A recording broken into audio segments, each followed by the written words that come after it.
Assalamualaikum dan selamat sejahtera. Nama saya Muhammad Soif bin Hazmi, nomor matriks D2019-209-1674. Saya daripada kumpulan O bagi kursus Wacana Akademik Bahasa Melayu. Dan tajuk pengucapan saya pada hari ini adalah bagaimanakah bahasa Melayu berkembang di tanah Melayu. Untuk pengetahuan semua, bahasa Melayu telah berkembang di Nusantara sebagai bahasa Melayu purba. Sebelum bahasa Melayu ini, bahasa Melayu purba telah digunakan dalam kehidupan seharian. Para pedagang dan penganut agama Hindu yang masuk ke alam Melayu telah menyebabkan galakan penggunaan bahasa Sanskrit dalam bahasa Melayu purba. Oleh itu, bahasa Melayu purba berkembang menjadi bahasa Melayu kuno. Selepas bahasa Melayu kuno, datanglah zaman bahasa Melayu klasik. Pada zaman ini telah berlaku pengaruh Islam dan Arab. Campuran budaya India dan Arab telah menyebabkan masyarakat menggunakan perkataan yang dihasilkan dalam bahasa Melayu kuno, tetapi telah dicampur dengan istilah-istilah Islam dan kosakata Arab. Bahasa Melayu kuno juga mengalami perubahan kedua di mana adanya penggunaan huruf-huruf Jawi.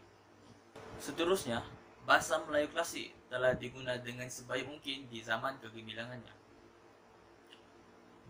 Bahasa Melayu klasik telah digunakan sebagai lingua franca, iaitu bahasa pengantaraan, bahasa pentadbiran, bahasa ilu, bahasa pesuratan, dan bahasa undang-undang.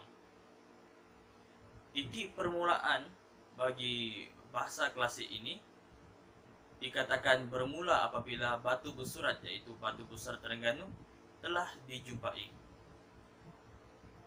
Bahasa Melayu klasik ini juga telah berkembang dan memuncak pada zaman Kerajaan Melayu Melaka, Kerajaan Aceh, dan Kerajaan Johor Riau. Lalu berlakulah zaman peralihan bahasa Melayu klasik ke bahasa Melayu moden. Bahasa Melayu moden mula berkembang sejak kemerdekaan dicapai oleh tanah Melayu pada tahun 1957. Pada masa ini juga, bahasa Melayu moden telah ditetapkan sebagai bahasa kebangsaan dalam Perkara 152 Perlembagaan Malaysia. Bukan itu sahaja, bahasa Melayu moden telah melalui perancangan bahasa yang rapi oleh Dewan Bahasa dan Pustaka agar bahasa ini mampu memikul tanggungjawab sebagai bahasa ilmiah, bahasa rasmi, bahasa pentadbiran, bahasa pengantar, dan bahasa perhubungan umum. Selepas bahasa ini mengalami perubahan melalui perancangan taraf dan korpus, bahasa Melayu moden mampu menjalankan fungsinya sebagai bahasa ilmu, bahasa komunikasi, dan bahasa perpaduan. Walaupun berlaku banyak perubahan dalam bahasa Melayu ini, penuturnya mestilah bersama-sama mengekalkan bahasa ini supaya tidak ditelan zaman.